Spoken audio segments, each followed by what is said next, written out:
Hola, hoy es 6 de febrero de 2026, viernes. Les deseamos a todos un buen día.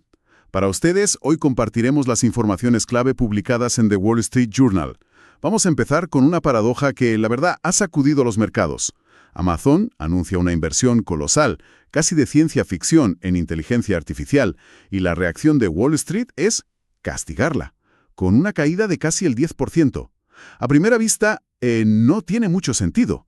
¿Por qué el mercado se asusta de que una empresa invierta tantísimo en su propio futuro? Es la pregunta del millón, sí. Y la respuesta está en la escala y, bueno, también en el momento. No hablamos de una inversión cualquiera. Claro. Son planes que apuntan a 200.000 millones de dólares en gastos de capital para 2026. Es una cifra que marea, es un 60% más que el año pasado. Y claro, hace que los inversores, que siempre están preocupados por la rentabilidad a corto plazo, se pongan muy nerviosos. O sea que el tamaño de la apuesta simplemente asusta. Exacto. Y a eso se le suma el contexto de su gallina de los huevos de oro, que es Amazon Web Services. A ver, un crecimiento del 24% suena fantástico para cualquier otra empresa, pero en la guerra de la nube todo es relativo. Claro, hay que comparar. Precisamente. Cuando tus principales rivales, que son Azure de Microsoft y la nube de Google, están creciendo a un ritmo del 39 y del 48%, pues tu 24% de repente parece lento. Así que el mercado ve un gasto desorbitado, una ralentización en el motor de beneficios. Hijo, pulsa el botón del pánico. Entendido. Es una tormenta perfecta de malas percepciones, ¿no? Y para calmar a los inversores, Amazon está haciendo recortes por otro lado. Hemos visto más despidos, cierre de tiendas. Sí, intentan equilibrar la balanza. Anunciaron otra ronda de despidos en enero, con lo que ya suman unos 30.000 puestos corporativos eliminados desde octubre. Han echado el cierre a sus tiendas Fresh and Go y están reduciendo su servicio de pago con la palma de la mano. Son señales para Wall Street de que están intentando ser fiscalmente responsables. Pero la gran apuesta, La gran apuesta, el movimiento que lo eclipsa todo, es esa información que apunta a conversaciones para invertir hasta 50.000 millones de dólares en OpenAI. Eso es un juego de ajedrez a una escala que muy pocos pueden permitirse. y hablando de apuestas a gran escala y de mercados nerviosos, lo que ha provocado esta semana la startup Anthropic es casi un caso de estudio. Ha sido como lanzar una piedra en un estanque. O más bien una roca.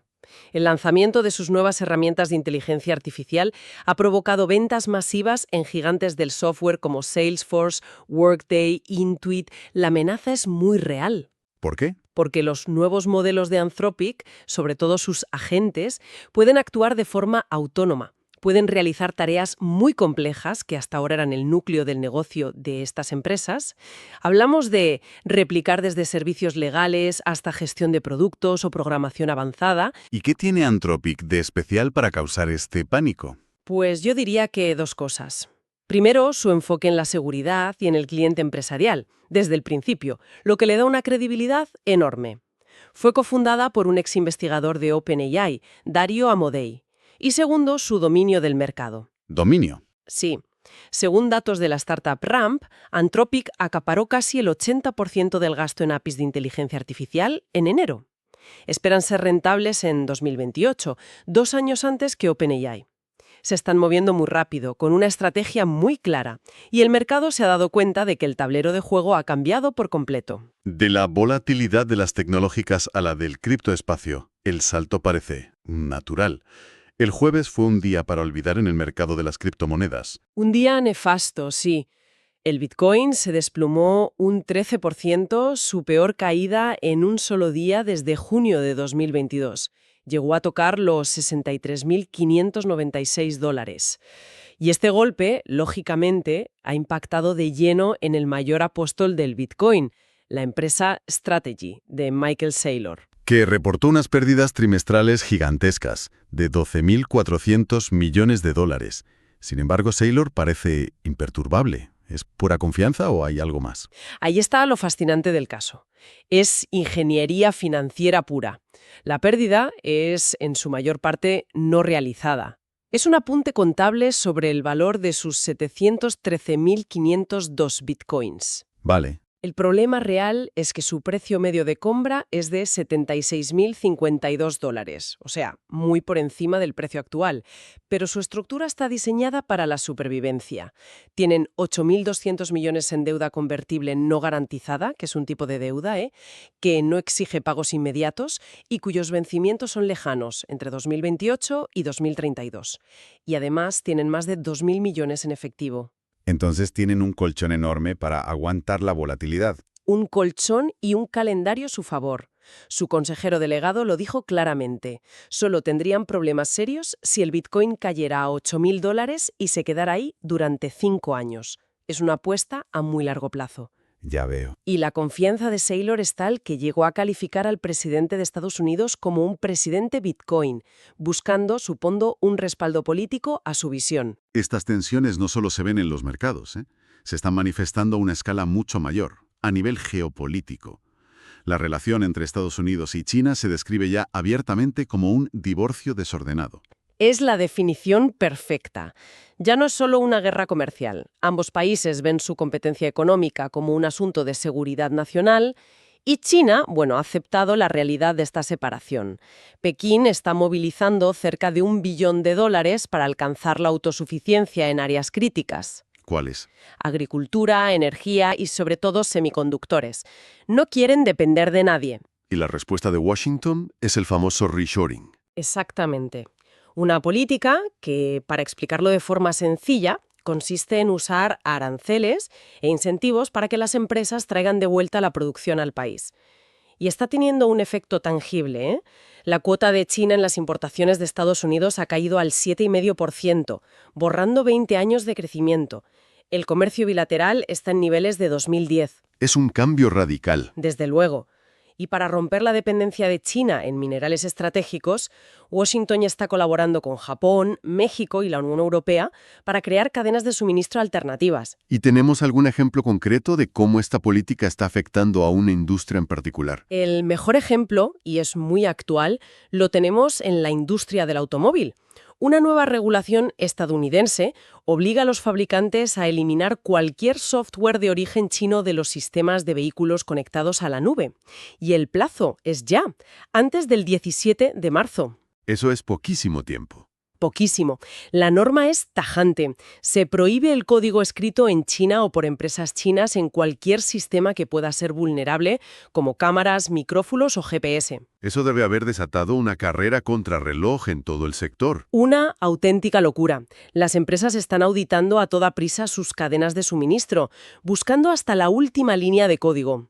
Y está forzando reestructuraciones corporativas. Pirelli, el fabricante de neumáticos, cuyo mayor accionista es la química estatal china Sinochem, está en plenas negociaciones para encontrar una solución. Y supongo que ya están surgiendo alternativas. Por supuesto.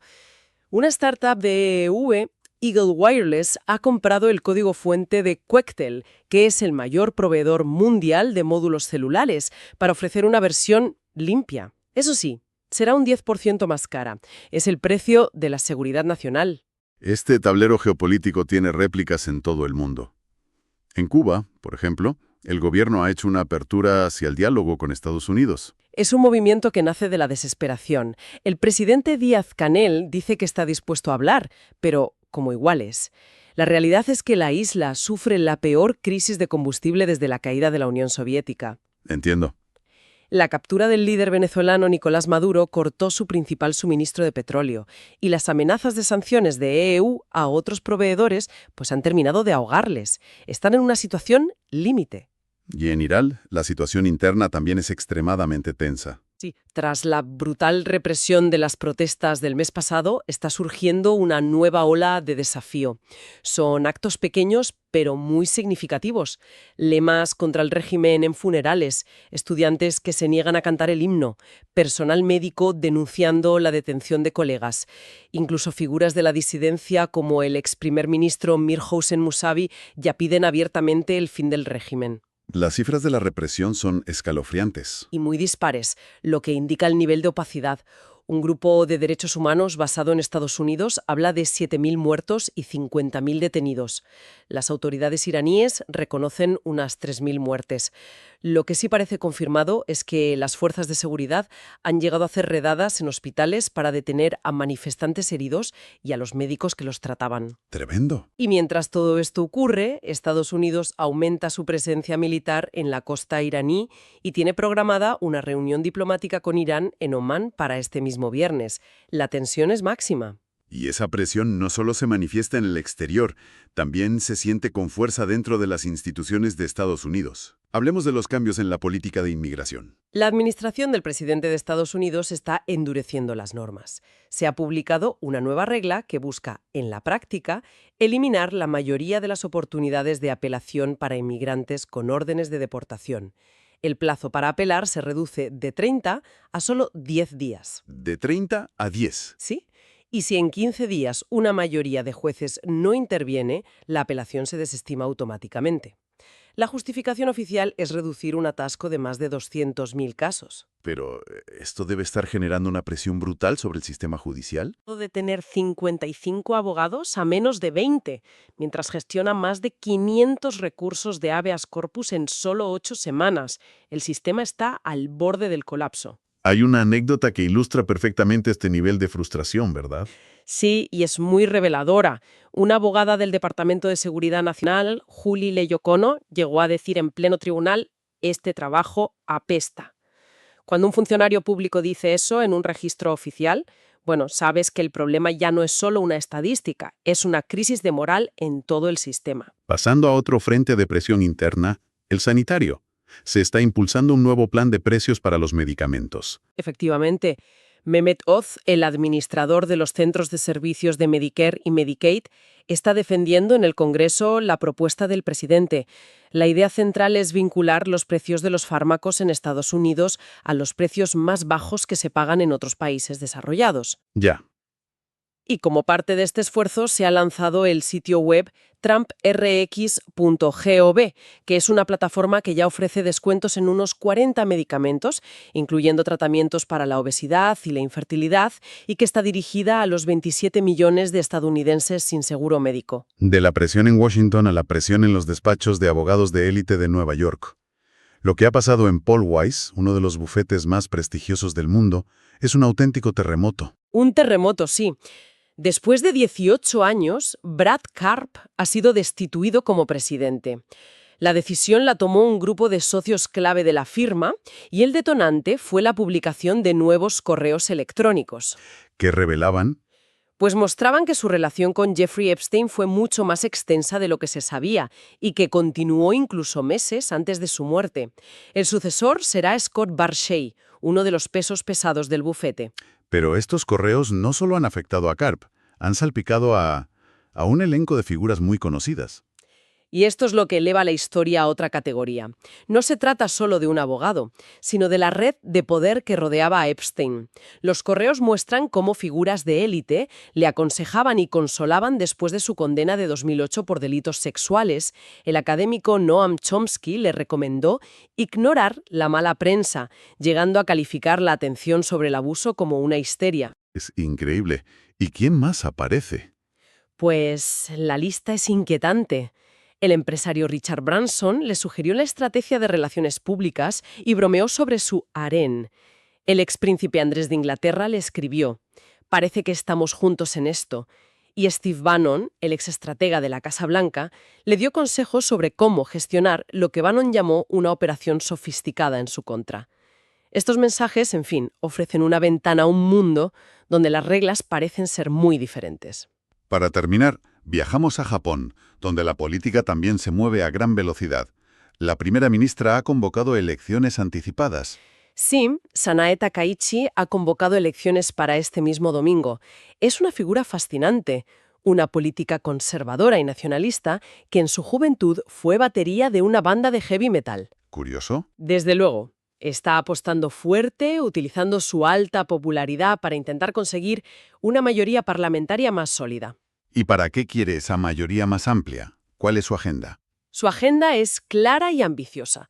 Quiere reconstruir el ejército japonés, estimular la economía con un fuerte gasto fiscal y, por encima de todo, estrechar todavía más la alianza con Estados Unidos. Ha cultivado una relación muy cercana con el presidente estadounidense, quien la ha apoyado públicamente. Ajá. De hecho, impulsa un plan de inversión japonés en EU de 550.000 millones de dólares a cambio de una reducción de aranceles. Aunque los mercados financieros miran con recelo sus planes de gasto, las encuestas sugieren que su coalición podría efectivamente ampliar su mayoría. Es una apuesta que podría redefinir el papel de Japón en el escenario mundial. Les deseamos a todos un buen día. Nos vemos mañana. Aquí estaremos esperándoles.